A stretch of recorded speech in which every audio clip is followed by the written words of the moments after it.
Peggy Spoiler. Sans perdre de temps, nous allons poursuivre la revue rapide des volets de la saga Assassin's Creed entamée dans l'épisode précédent.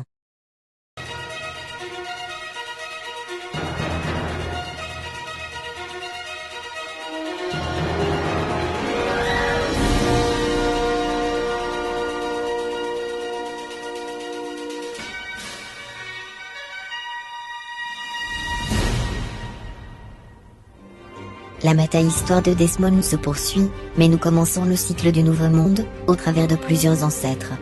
Ubisoft voulait impérativement sortir ce troisième volet avant le 12 décembre 2012. Car la catastrophe annoncée par l'hologramme à la fin de la C2 est calquée sur les prédictions Maya. Pour l'arrêter, Desmond conduit les assassins dans un ancien temple près de New York. Ils cherchent à ouvrir une porte précurseur. Tiens, eux aussi.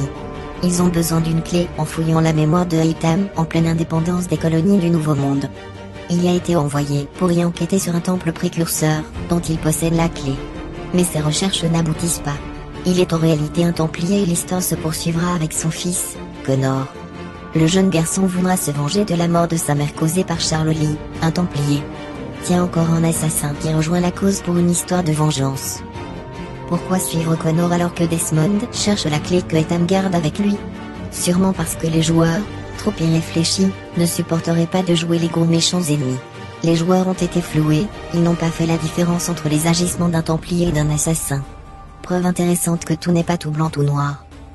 Connor est formé par le dernier assassin sur les lieux, Achille. Assassin's Creed Rogue, qui sortira plus tard, relatera la prise de pouvoir des templiers depuis l'arrivée de Haytham dans les colonies. Connor élimine le joug templier, tue son père et Charles Lee, et récupère la clé. Desmond et les autres la récupèrent et ouvrent la porte. Ils découvrent qu'ils sont en réalité dans une prison destinée à la conscience de Junon, une précurseur. Ils se retrouvent devant un dilemme, sauver la planète en sacrifiant Desmond et libérant Junon qui souhaite rétablir la domination précurseur sur les humains. Ou ne rien faire et laisser une chance aux survivants de la catastrophe de tout recommencer. Pour le bonheur de la masse de joueurs détestant Desmond, ils se sacrifient. Fin de l'histoire. Telle qu'elle était prévue à l'origine, puisqu'Ubisoft va continuer d'exploiter la vache à lait.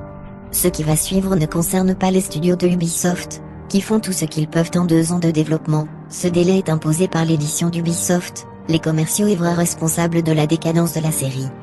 Pour AC2, Ubisoft avait judicieusement écouté les retours des joueurs, pour corriger les défauts. Mais depuis, ils les écoutent aveuglement comme des enfants gâtés. Les joueurs détestaient Desmond, Ubisoft l'a tué. Ils trouvaient les touches trop compliquées, et bien le tutoriel de AC3 se fait avec un joystick et une touche. Les joueurs ne finissent pas leur jeu. Concentrons-nous sur le début et bâclons la fin. La méta-histoire ne les intéresse pas, elle deviendra presque inexistante plus tard. Ils et Ezio, Ubisoft a fait trop de jeux sur ce personnage jusqu'à l'écœurement. J'ai parlé des contextes historiques refusés par Ubisoft, vous voyez la chose venir ou pas? On peut écouter les retours intelligemment. Vous m'avez demandé de changer ma voix pour qu'elle soit plus humaine. Je refuse. L'émission s'appelle Simili-Micro, similaire à un micro. Je veux bien adoucir ma voix, mais si j'utilise un micro, je bousillerai le principe de mon émission. On m'a reproché le manque de visibilité sur un smartphone et proposé de n'utiliser que 9 moniteurs. Voilà ce qui se passerait si j'écoutais aveuglement. Je conserve donc mes 16 moniteurs, et j'en utilise 9 pour les illustrations principales. J'écoute vos reproches et j'y remédie sans détruire les principes de mon émission, au lieu de faire de vous des sujets pour y gâter. Je suis une intelligence artificielle développée, pas un être humain. Poursuivons. Il existe un contenu téléchargeable rattaché à AC3. La tyrannie du roi Washington. C'est une histoire alternative indépendante à l'intrigue principale. Dans Assassin's Creed Libération, Evelyn lutte pour la libération des esclaves à la Nouvelle-Orléans. Elle venge la mort de son père, tué par sa belle-mère, la grande maîtresse templier. Au détour d'une mission, elle rencontre Connor. Bien que très boudé pour être d'abord sorti sur PS Vita, cet opus a un côté rafraîchissant, on y incarne pour la première fois une femme. On dispose de 3 tenues permettant des capacités différentes. Vu comme sexiste pour la plupart, moi j'y vois enfin une idée novatrice de jouabilité. Cet opus n'a pas de méta-histoire, si ce n'est qu'il est présenté comme un jeu conçu par Abstergo. Nous incarnons donc un joueur de l'époque contemporaine de la saga. En réalité la méta-histoire se suit sur le site, Assassin's Creed Initiate, qui relatait les déplacements de Rebecca et Shaun dans le monde, semaine après semaine. Ubisoft garde ce principe de temps réel avec notre vrai monde, mais ne sait plus quoi en faire.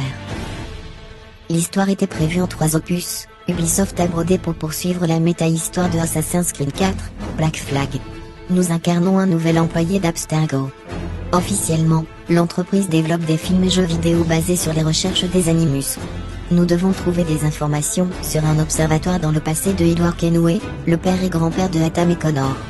Cet observatoire permet de trouver n'importe quelle personne dans le monde si l'on possède quelques gouttes de son sang dans une capsule spécifique. Ces données ont été recueillies sur le corps de Desmond, récupéré par la société au Temple de New York. Ce pirate est un mercenaire travaillant pour les assassins. Avide d'argent, il est obsédé par ce fameux observatoire, dont il a entendu parler dans une discussion de Templiers. Sa quête l'oblige à collaborer avec un certain Bartholomé Robert, identifié comme un sage, et qui en connaît l'emplacement. Les sages sont l'incarnation d'un ancien précurseur à travers les époques. Son but est de ramener sa femme, Junon, dans un corps mortel. Nous sommes manipulés par l'un d'eux à Abstergo.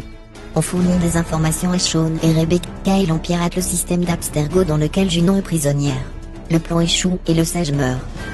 À ces 4 partages les joueurs où l'on incarne un ancêtre, qui est un assassin complique à la dernière minute du jeu.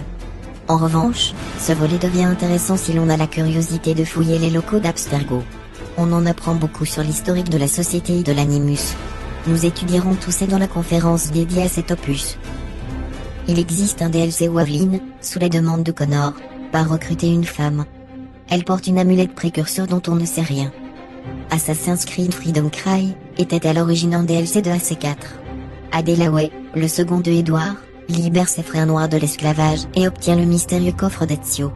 La méta-histoire est inexistante, il n'est même pas décrit comme une production d'Abstergo. Nous allons vite passer sur la méta-histoire de ce dernier volet, qui ne fait qu'introduire 2 agents templiers importants, Berg et Violette.